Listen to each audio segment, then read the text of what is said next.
Mesdames, Messieurs, bienvenue dans cette édition du débat économique sur Canal 2 Info. L'Afrique et le Cameroun est en croissance et en chantier.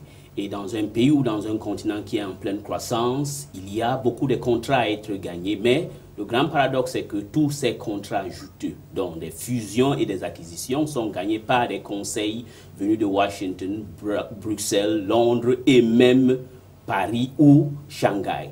Pourquoi Shanghai? Et le grand paradoxe avec Shanghai est que les Chinois ne parlent pas français, mais ils gagnent tous les contrats ici. Est-ce que c'est parce que nos avocats ne sont pas compétents? Voilà un peu des questions que nous allons essayer d'aborder et aussi essayer de trouver une solution. Voilà, chers messieurs et dames, et ceux qui ont accepté de participer à cette émission aujourd'hui, nous avions à ma droite Monsieur Henri Diabaté, il est journaliste et chercheur. Monsieur Henri Diabaté, soyez les bienvenus. Merci Elie Smith, merci de m'avoir invité. Et à ma gauche, à l'extrême gauche, je vais commencer avec Maître Robert Nyambi, il est juriste et avocat au barreau du Cameroun. Soyez les bienvenus, Maître.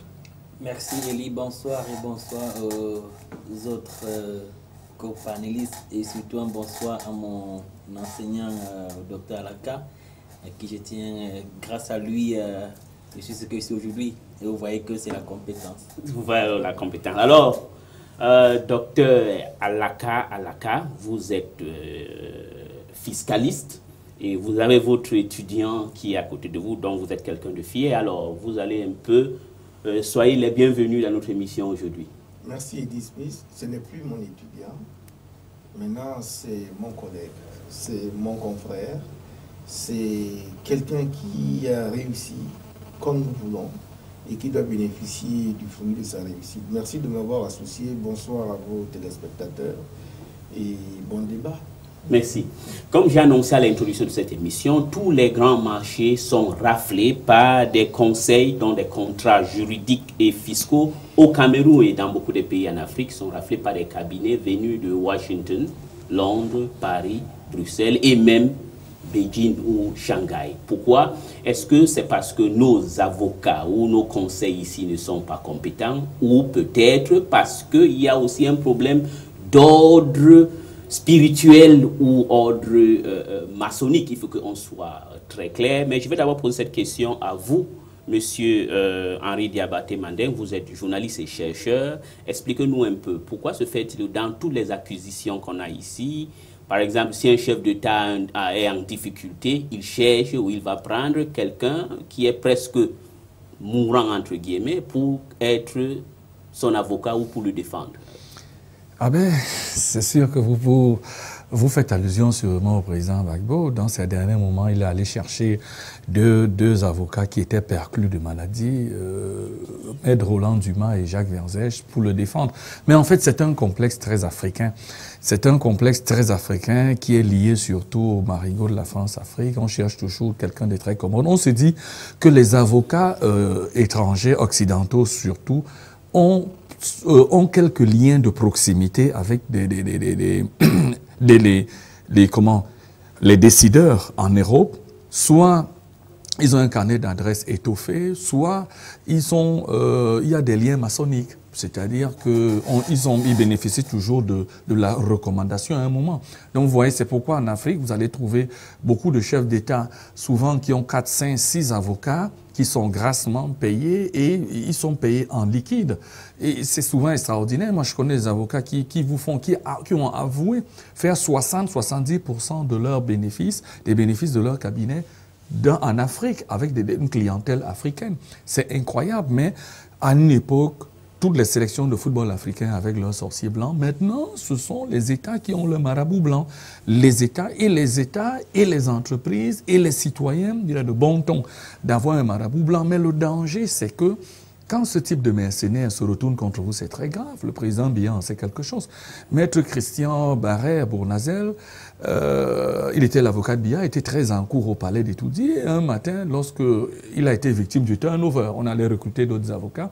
il s'est directement mis du côté de tous ceux qui n'aimaient pas trop Paul Biya. Il est devenu l'avocat de Madame Aïdjo, l'avocat de Mara Famidou Yaya, et il s'est même fendu d'un courrier au vitriol contre Paul Biya, qui est posté dans tous les journaux en France, où il a copieusement insulté Paul Biya, il a traité de despote, de tyran, de ceci. Donc vous voyez un peu que les Africains essayent de réfléchir. Il y a des avocats chez nous, autant les prendre pour se faire défendre, autant leur donner cet argent que d'aller donner ça à des étrangers qui, le moment venu, au premier couac, vont les abandonner.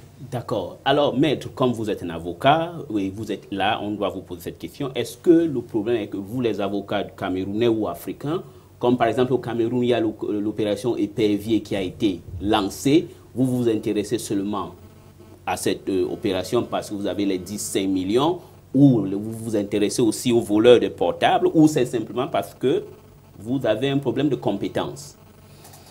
Déjà, Elie, je vais d'abord commencer par préciser en disant qu'est-ce qu'il faut pour être avocat au Cameroun. Pour vous faire comprendre que déjà au niveau de la compétence, ce n'est pas le cas. Parce que déjà, il faut avoir un minimum de licence. Une licence en droit. Alors, n'a pas une licence en droit, qui veut? Il faudrait, pour ceux qui veulent passer par des recrutements externes, il faudrait être soit un enseignant de droit, qui a roulé sa bosse 10 années d'enseignement, soit un magistrat qui a été fonctionnaire pendant 10 années. Donc vous voyez déjà qu'il y a cette compétence-là. Mais maintenant, comme le disait si bien le grand frère Henri, il y a le problème qui se pose chez nous en Afrique en général, c'est que ces gens qui confient les dossiers aux avocats extérieurs se le font sur la base d'une certaine recommandation. Ça veut dire qu'on leur dit, quand vous partez au Cameroun, quand vous partez au Sénégal, voilà des gens qui sont habilités à gérer votre dossier. Si ce n'est pas sur la base de la recommandation, c'est sur la base, n'est-ce pas, des loges, la base, n'est-ce pas, des sectes. On vous dit, il faut faire avec tel frater, parce qu'il est, n'est-ce pas, de la même obédience que nous. Et c'est la raison pour laquelle nous pensons que pour faire cesser ce phénomène-là, il faudrait que les avocats eux-mêmes se prennent en main.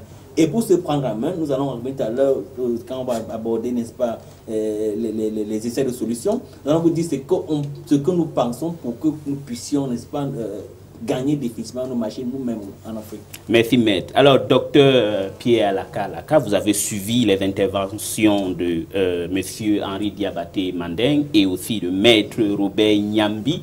Alors, est-ce que vous croyez à tout ce qu'ils disent? Parce que, expliquez-moi, vous êtes fiscaliste, est-ce que vous comprenez que au Cameroun, en Côte d'Ivoire, au Congo, la construction de routes, les projets pétroliers ou miniers sont tous gagnés par ces cabinets? Je veux vous poser la même question que j'ai posée tantôt.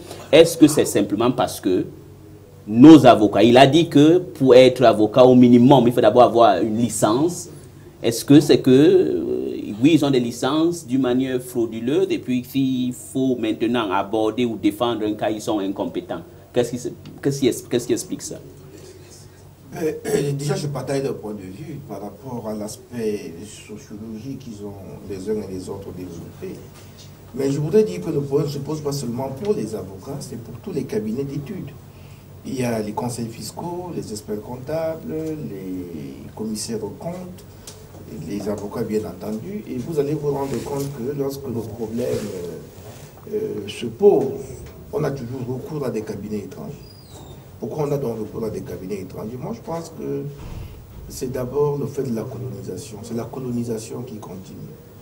Et nous acceptons encore d'être colonisés, même au niveau où nous ne devons plus accepter. Parce que déjà, les consciences aujourd'hui ne sont pas les consciences d'il y a 60 ans. Les intelligences ont évolué, la sagesse s'est ajoutée et l'expérience et l'expertise sont devenues des réalités dans nos États, dans ces domaines. Je pourrais encore tolérer que les cabinets d'études techniques pour lesquels nous n'avons pas encore des compétences avérées soient recrutés de l'étranger, mais c'est dommage. Et c'est là le problème du politique. C'est-à-dire qu'en réalité, nos autorités politiques africaines n'ont pas encore intégré le fait que c'est par les petites et moyennes entreprises, les PME, parce que ce sont des PME en fait, c'est par les PME qu'on construit la richesse locale. D'accord. Et donc, aucune disposition légale n'encourage l'éclosion de ces PME-là, de ces cabinets d'études. C'est au hasard, c'est au pif que chacun se débrouille. Alors qu'en réalité, dans les autres États, notamment ces États-là, vous ne pouvez pas être saisi d'un dossier si vous n'êtes pas, si vous n'avez pas la nationalité française, américaine, chinoise, anglaise, en fait tous les pays que vous avez évoqués. Ça veut dire qu'il y a un déficit de conscience nationale, il y a un déficit de patriotisme de la part de nos chefs d'État qui n'ont pas encore compris qu'il faut encadrer les cabinets d'études qui concourent et qui sont d'ailleurs les maillons essentiels dans le développement et l'éclosion du développement des États. Dans la mesure où c'est par ces cabinets d'études que l'État peut être informé des transferts illégaux de bénéfices. L'État peut être informé des mafias juridiques qui peuvent se faire de manière efficiente. Malheureusement, et vous avez vu que les contrats qui sont ficelés et qui ont bénéficié de l'assistance, pour la plupart du temps, des cabinets étrangers, s'avèrent être à la fin, au moment de la faisabilité, des contrats foireux. Or, en réalité, si on avait associé les nationaux, qui, eux, savent que c'est pour nous, c'est dans notre intérêt, c'est dans l'intérêt du pays que nous travaillons, eh bien, l'État, nos États s'en sortiraient davantage mieux qu'ils ne le font aujourd'hui. Il y a donc deux problèmes.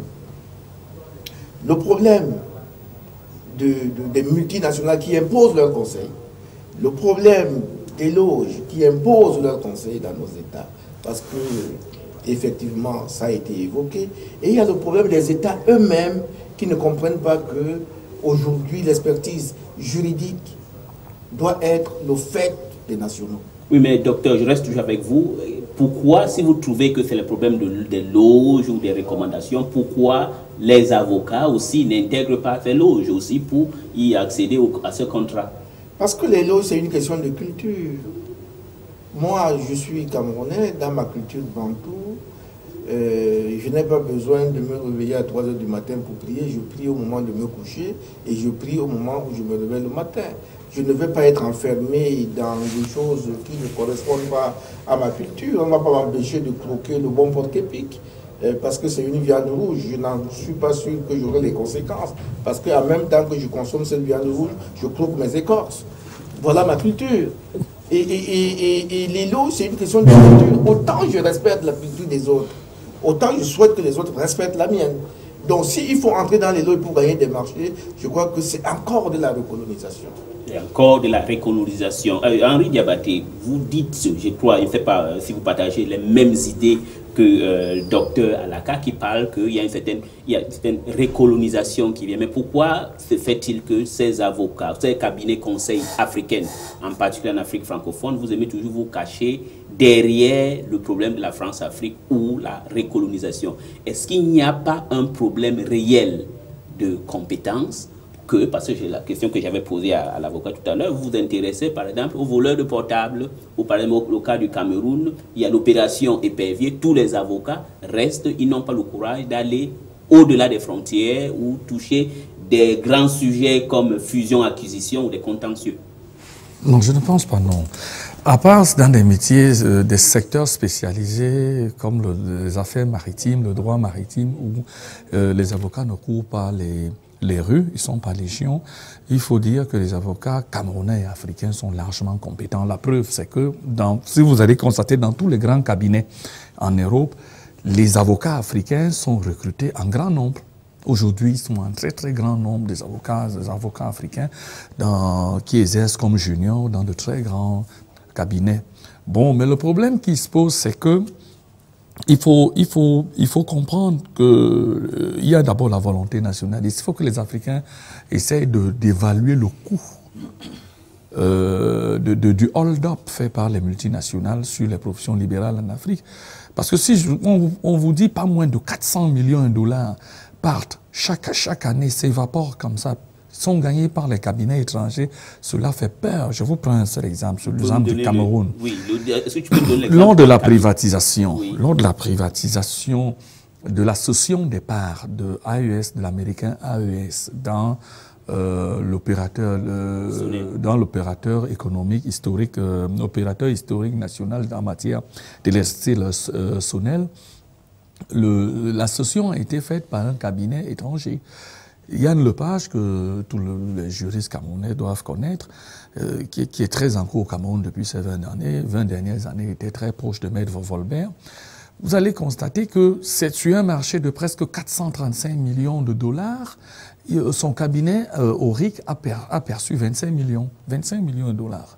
C'est une perte effroyable, c'est une perte incroyable pour notre Cameroun.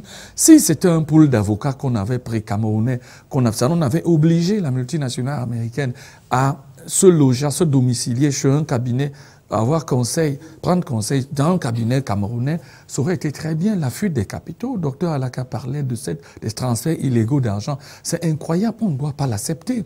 Donc, je vais peut-être aller un peu plus vite.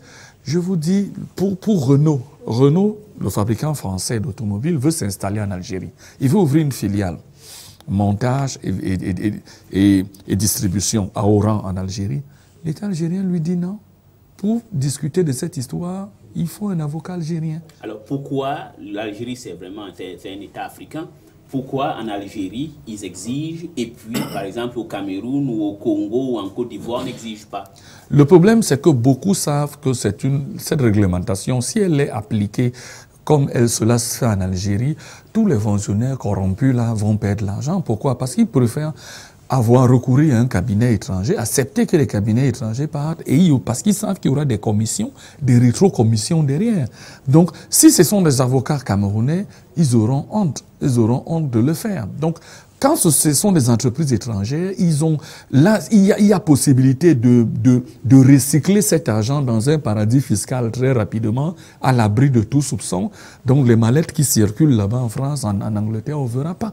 Donc, c'est ça véritablement le problème chez nous. Et chez nous, on aurait pu dire à une multinationale, vous venez, d'accord, vous avez gagné le marché, mais il faut travailler avec un avocat camerounais. Donc, il faut travailler avec un avocat camerounais. Je veux dire, quand vous suivez un peu Henri Diabati dit, c'est un peu comme si vous, les avocats camerounais et africains, vous êtes très honnêtes, mais la question est ceci, souvent, vous aidez ces multinationales qui ont fait un roll-up sur la profession libérale dans l'évasion fiscale. Non? Il y a certains de vos confrères qui sont complices dans tout ça. Bon, là, je n'ai pas exemple de ces confrères qui ont été reconnus complices de ces cas dont vous venez de. Mais vous pensez qu'il y en a quand même? Bon, effectivement, il y a les brebis galeuses dans tout corps. Et c'est cet état des choses que nous sommes en train de décrier si nous voulons que notre Afrique décolle enfin. Tout à l'heure, vous avez suivi Diabaté. Vous avez semblé lui dire pourquoi les avocats camerounais ou africains ne vont pas gagner ces marchés-là. Et ce qu'il faut faire comprendre aux gens, c'est que l'avocat ne se constitue pas d'office. L'avocat se fait constituer dans telle ou telle procédure.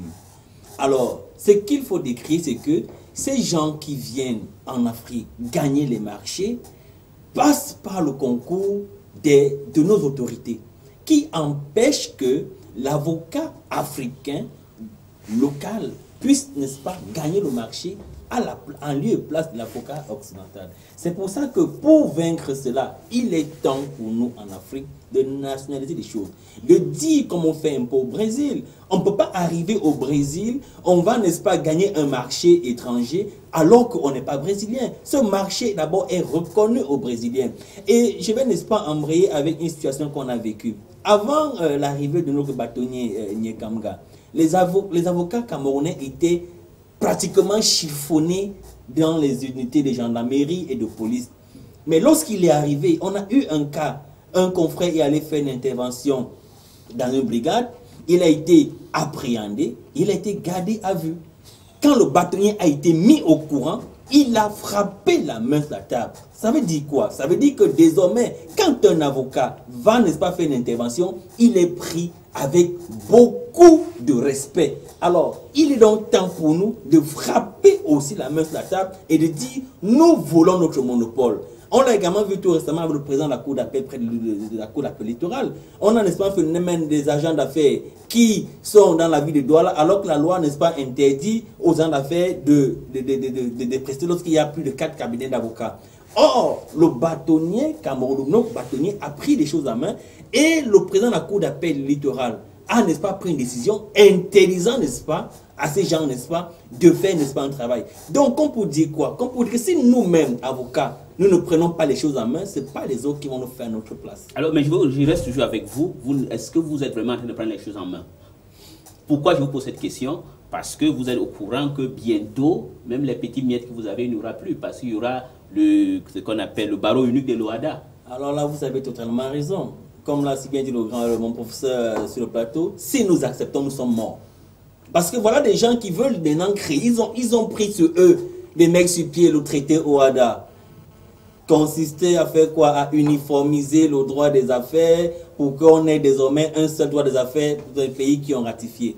Mais maintenant, ils veulent faire quoi? Ils veulent créer un barreau OHADA. Ça veut dire que si on accepte cet état de choses, Elie, on aura un avocat français qui va quitter son pays, venir au Cameroun, plaider un dossier et repartir sans que l'avocat, puisque qu'est-ce que la loi prévoit actuellement? Lorsqu'un étranger arrive chez nous, il doit aller dans un cabinet, n'est-ce pas, pour élire domicile et prester. Et quand il y va, il verse, n'est-ce pas, les honoraires à ce cabinet d'avocats. Et l'avocat national en sort vainqueur. Mais lorsqu'on va accepter cet état de choses, vraiment, nous allons mourir de faim. Et nous pensons que l'idée a été émise tout récemment en Côte d'Ivoire. Les avocats se sont soulevés comme un seul homme et ils ont dit c'est pas possible. Et ça a été repoussé. Mais nous espérons simplement qu'on ne va pas admettre cet état de choses parce que sinon nous aurons vraiment des problèmes. Vous aurez des problèmes, même les miettes, vous n'aurez plus. On n'aura plus de miettes et on va mourir. On risque de mourir. Vous risquez de mourir. Alors, docteur Pierre Laka, voilà, écoutez, bon, je comprends, vous êtes nationaliste, j'ai compris tout à l'heure. Vous êtes, je crois, idéologiquement peut-être de gauche parce que je vous vois avec un rouge. Mais je vous pose cette question. Est-ce que nos avocats, les cabinets, les conseils qu'on a cette expertise, par exemple, dans le contentieux avec le Cameroun et le Nigeria, vous trouvez normal que le Cameroun sollicite en majorité les avocats ou un cabinet étranger parce que les Camerounais n'avaient pas l'expertise sur les lois maritimes? C'est vrai ou faux? Non, je crois que c'est une idée négativement répandue. Le Cameroun a été défendu d'abord par des universitaires et des juristes camerounais. Et il n'y a pas eu bonne cause. Je crois que ce sont ces gens qui ont fait gagner au Cameroun cette affaire de Bakassi. Mais c'était alors un des Camerounais qui était là. Le professeur Kanto était là, monsieur Lavmet Moutomé était là, et il y avait beaucoup d'autres universitaires camerounais. Mais pour faire bien, a quand même été colonisé par... Mais quand vous dites pour faire bien, ça veut dire quoi? Pour faire bien, il fallait associer des gens qui ont quand même dépouillé nos archives et qui les ont ramenés chez eux, dans des cabinets anglais et des cabinets français. N'oubliez pas qu'on a été doublement... colonisé. Non, doublement sous mandat et sous tutelle, mais doublement colonisé à la fin. Et il y a eu un certain nombre d'informations qui pouvaient nous échapper. C'était dans de bons temps et de manière technique, faire venir ces gens qui pourraient plus vite que nous avoir accès à ces informations qu'on n'aurait pas dû avoir. Moi, je crois que c'était ça le problème. Mais la question que vous soulevez aujourd'hui est très importante, elle va plus loin que ça. Cette question des cabinets étrangers, en tout point de vue, des cabinets d'études, ce n'est pas seulement des avocats, je répète. Ça cache une chose, les transferts de bénéfices. Et alors, je vais vous dire... Je voudrais, le docteur, vous savez, beaucoup de gens qui nous suivent n'ont pas la même hauteur d'études et compréhension. Comme quand vous dites, vous avez décidé de quel mot là? Transfert de bénéfices. Quand vous dites transfert de bénéfices pour une femme ou un homme qui est chez lui, qu'est-ce que cela veut dire? Ça veut dire qu'une entreprise membre d'un groupe multinational installé au Cameroun qui refuse de prendre pour avocat un Camerounais, de prendre pour conseil fiscal ou expert comptable ou commissaire au compte un Camerounais, qui choisit les cabinets étrangers pour ce faire, va passer par ces cabinets étrangers pour envoyer à l'étranger légalement de l'argent qui aurait pu servir à payer les impôts au Cameroun. Je vous prends un exemple simple. Et ça s'appelle les prix de transfert. Je vous prends un exemple simple. Un commissaire au compte ou un conseil fiscal camerounais aurait fait une prestation auprès de cette entreprise multinationale et aurait demandé peut-être 50 millions comme honoraire. Mais ça ne les arrange pas, les multinationales, parce que 50 millions pour eux, c'est rien. Ce n'est pas ce qu'ils veulent. Ce n'est pas le prix, ce n'est pas les honoraires qui les intéressent. Ils veulent, derrière les honoraires, transférer des bénéfices à l'étranger qui auraient pu supporter l'impôt sur les sociétés dans un pays comme le Cameroun. Donc, ils vont faire recours à un cabinet étranger qui va venir faire la même prestation et à qui on va payer 2 milliards. Donc, dans les 2 milliards, en supposant qu'on voudrait faire une comparabilité avec l'entreprise indépendante qui est le cabinet national, on va se rendre compte que pour cette prestation, le cabinet national aurait pris 50 millions. Mais en envoyant 2 milliards, ça veut dire qu'en réalité, ils ont transféré 1 milliard 950 millions d'argent qui aurait pu constituer les bénéfices pour lesquels l'État, comme le Cameroun, autour de 33%, aurait gagné pratiquement 420 millions de francs CFA. Donc l'État perd 420 millions parce qu'on a eu recours à un cabinet étranger. C'est ça. C'est pour ça qu'on a recours à ce cabinet étranger. Il revient donc à l'État de prendre ses responsabilités. Mais donc l'État est complice. L'État est absent. Parce que c'est l'État qui doit légiférer. Lorsque nous votons des gens, nous élisons des gens, c'est pour que ces gens-là veillent à l'intérêt général. D'abord l'intérêt de leur population, pas à l'intérêt des autres populations. Nous sommes dans une situation où l'État absent est surpris par une absence de recettes fiscales, alors qu'en réalité, elle est complice de manière... l'État est complice à son insu. Est-ce que donc en réalité l'État est complice à son insu? Non, parce que cet État-là va recevoir justement à travers ceux qui le représentent, pour ce cas précis-là, les rétrocommissions. Donc peut-être des membres du gouvernement. Les membres du gouvernement, bien entendu. Donc c'était un réseau entretenu. Oui. Si jamais ça ne change pas, l'État va se retrouver lui-même en difficulté bientôt. Parce que imaginez cette histoire de réseau d'avocats au Ouada.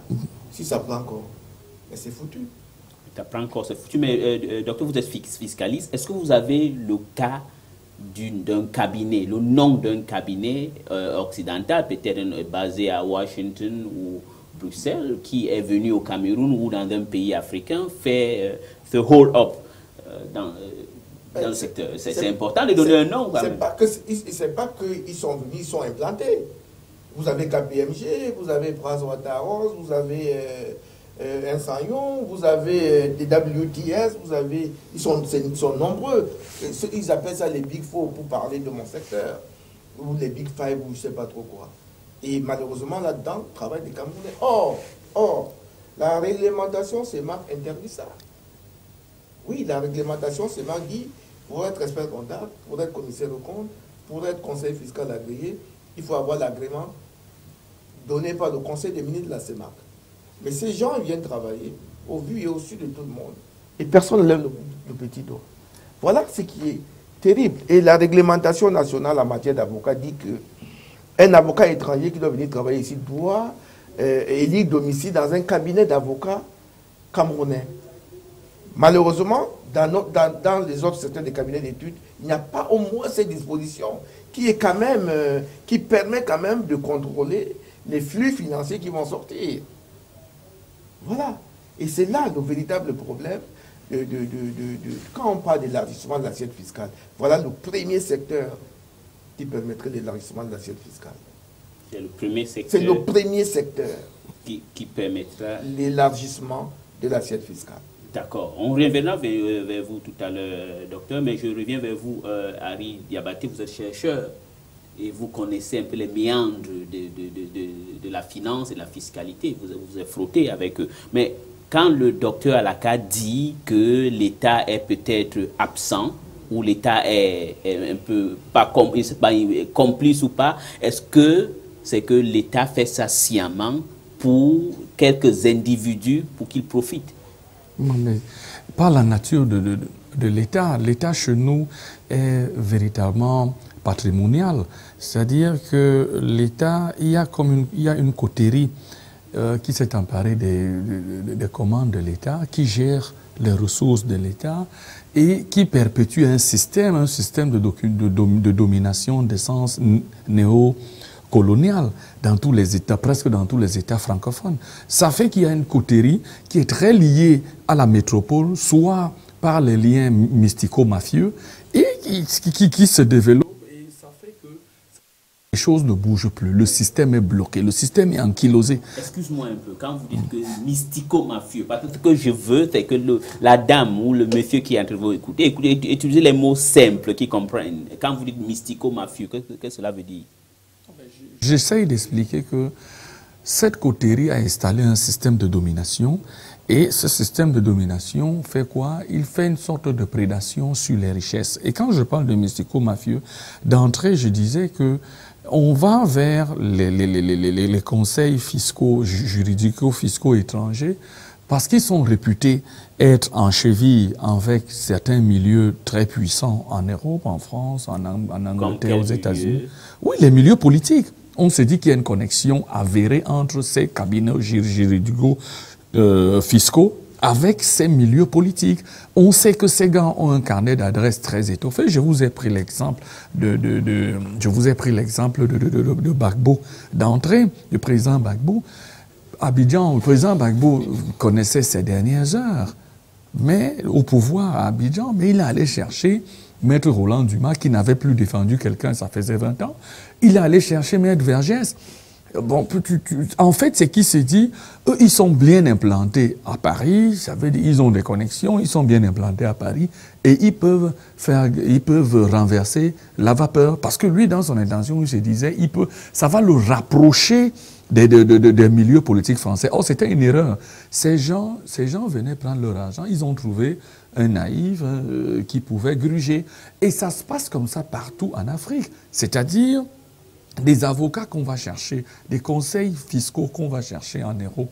On se dit, ah, ces gens-là, ils sont très puissants. Ils sont liés à des milieux, ils ont des connexions avec des milieux très puissants. Ils peuvent nous aider. Donc, vous savez, c'est très commode, surtout lorsque vous voulez modifier la Constitution. Donc, vous voulez des Sassou Nguesso, Paul Biya, Sassou, tous, ils le font. Parce que c'est commode de faire confiance à ces gens. Si on vous dit, ces gars, ces marabouts blancs-là, à robe noire, tous ces marabouts-là, blancs-là, sont au courant de tous les secrets d'État chez nous. À force de nous voyer dans tous les palais, de marcher dans tous les coins et recoins des palais, ils connaissent tellement de choses. Ils arrivent même à nommer des ministres, à faire nommer des ministres en Afrique, dans les gouvernements en Afrique, parce qu'on leur prête des puissances très fortes. Et ensuite, sur le plan occulte, la plupart du temps, ils sont recommandés par les grands maîtres des grandes loges, les grandes loges maçonniques. Ça fait que quand ils débarquent ici, ils arrivent, ils disent, ils sonnent seulement, c'est moi. C'est Maître Stéphanie qui m'envoyait de la grande loge du Grand Orient. Ah bon? Paf, et on lui ouvre toutes les portes. Le sésame, ouvre-toi. Donc, l'avocat camerounais n'aura jamais, l'avocat local n'aura jamais de telle facilité. C'est tellement dur pour lui. Et ce sera tellement dur pour lui. Et lui, il n'a que quoi, en fait, à se mettre sur la danse? C'est le voleur de portable. C'est le Ben Sikiner qui s'est fait renverser par le grumier. Donc, à la fin, voilà tout un pan d'activité essentiel. C'est le docteur Alaka qui disait, la fiscalité est au cœur de la vie. Mais imaginez-vous, lorsqu'il n'y aura plus de conseils fiscaux chez nous, il n'y aura plus d'avocats chez nous, et que ce seront des gars qui sont à Neuilly-sur-Seine, qui vont venir nous défendre ici, lorsqu'on s'est fait bastonner par un gendarme, mais il y aura un problème. On peut aussi vous répondre que c'est aussi la globalisation. Vous avez un peu suivi que quand Henri Diabaté dit, bon, tous ces cabinets-là, ils tiennent nos chefs d'État parce qu'ils connaissent garder des secrets. Apparemment, vous ne savez pas garder les secrets. Voilà les raisons pour lesquelles on ne vous confie rien. Moi, je ne suis même pas d'accord parce que tout à l'heure, Henri vous a pris un exemple. L'ancien avocat de notre président. Il est allé vendre les secrets de notre président à l'Occident. Par contre, un avocat camerounais qui sait qu'il a une famille au Cameroun ne peut pas vendre les secrets de son président parce qu'il sait quelles sont les conséquences.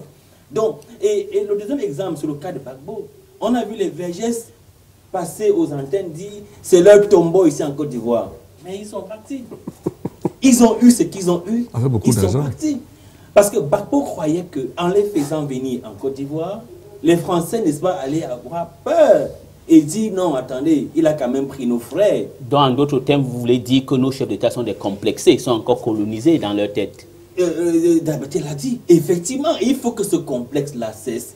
Parce que lorsqu'on va commencer à faire confiance aux avocats camerounais, aux avocats africains qui sont très compétents, la preuve, vous savez, c'est le poste que notre grand frère Akere occupe, vous savez que dans plusieurs instances à travers le monde, il y a plusieurs Camerounais qui occupent des fonctions très importantes. Donc, si déjà chez nous, on ne reconnaît pas cette compétence-là, ce ne sont pas ces gens qui ont, n'est-ce pas, pour seul intérêt venir piller et partir. Ce ne sont pas ces gens qui vont mener changer les choses. Donc, j'étais en train de le dire et moi je pense qu'il faudrait qu'on essaye de sensibiliser déjà nos chefs d'État, qu'ils comprennent. Prenons un peu un exemple. Le président Obiang est défendu par qui?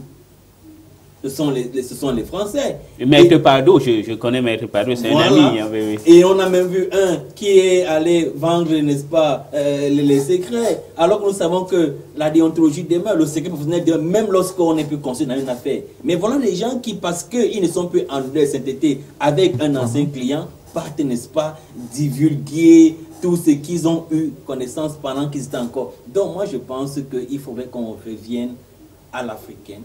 Il faudrait qu'on commence à faire confiance à nos avocats, à nos conseils fiscaux pour que les choses puissent rentrer dans la normale. Donc moi, c'est ce que je peux dire.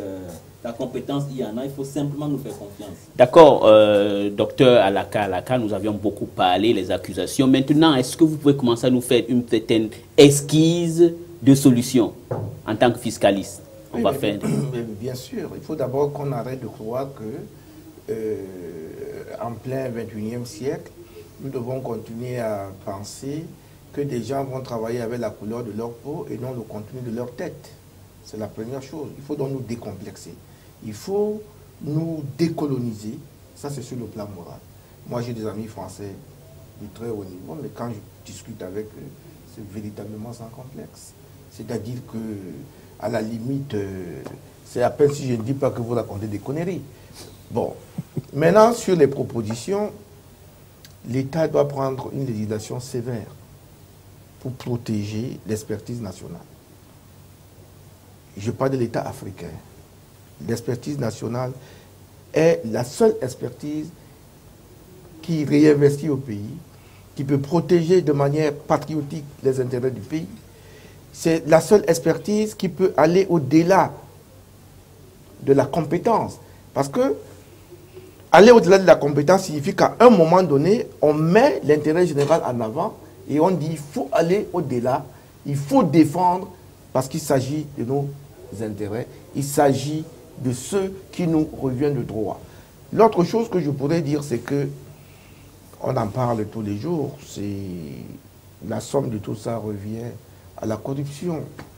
Il faut trouver les moyens d'éradiquer ce fléau par la dotation, est-ce que le terme est approprié, d'un bon traitement aux fonctionnaires africains. Ils sont mal payés et quand on est mal payé, on est tout de suite susceptible et on est offert à toutes les tentations et tout ce que vous voulez. D'accord, voilà. D'accord, docteur. Et vous, Henri Diabaté, parce que vous aviez chargé nos chefs d'État, en particulier l'Afrique francophone, hein, parce qu'en Afrique du Nord, vous avez le cas de l'Algérie. Mais avant que vous ne reveniez, je vais vous poser cette question d'abord. Quand vous parlez des Big Four, ça c'est les cabinets comptables. Mais ces cabinets comptables font tout, malheureusement. Oui, les Big Four. Est-ce que vous pouvez nous les citer, les Big Four? Mais je les ai déjà cités, sinon je leur fais une publicité gratuite. Bon, ouais, alors... Voilà. Et oui, bien sûr, désolé. D'accord, il n'y a pas de problème, oui, voilà. Je comprends, oui.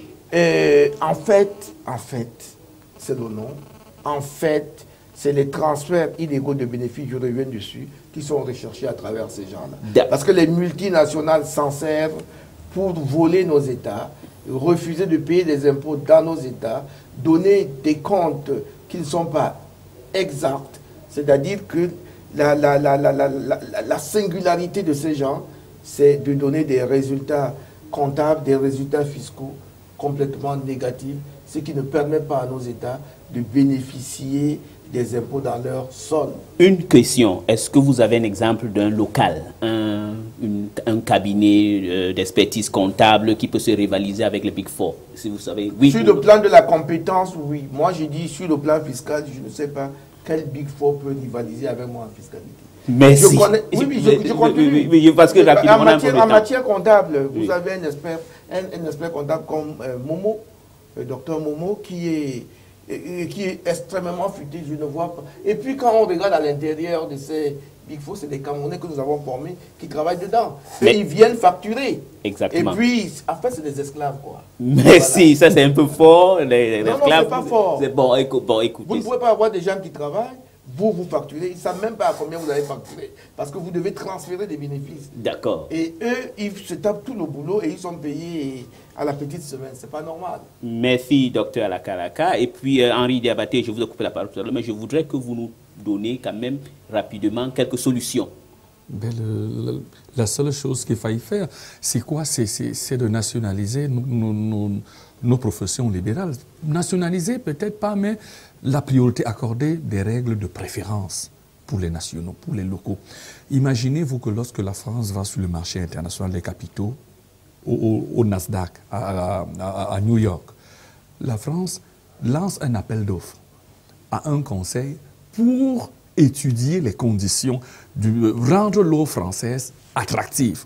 Mais le Cameroun, pour la première fois que le Cameroun va sur le marché international des capitaux à Paris, le ministre des Finances va avec un cabinet français et ce qu'on va faire là-bas, on va plutôt, c'est-à-dire au lieu qu'on demande, on nous donne 1000 francs, on nous donne plutôt 300 francs.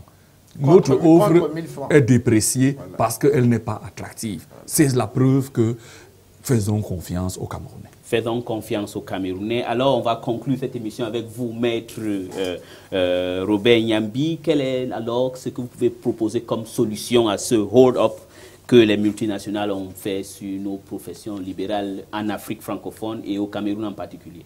Mon enseignant l'a dit, mon grand frère Diabaté l'a dit, il faut nationaliser. Il faut faire en sorte que chaque fois qu'un marché doit être gagné par un cabinet fiscal, par un cabinet d'avocats, que la primauté, que la primaire soit d'abord accordée aux avocats camerounais, aux fiscalistes camerounais, avant de voir les autres, si jamais il n'y a pas d'expertise. Mais croyez-moi, l'expertise chez nous, il y en a. Faites-nous confiance et vous aurez de très bonnes solutions. D'accord, vous avez suivi, messieurs et dames, cette émission. Le débat économique vient de se conclure.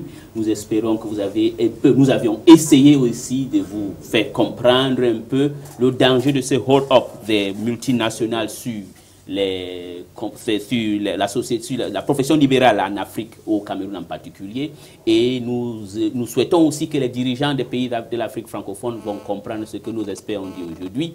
Et nous allons encore vous retrouver la semaine prochaine pour parler de l'Eurobond. La semaine prochaine, donc restez scotchés sur les émissions de Canal 2 Info.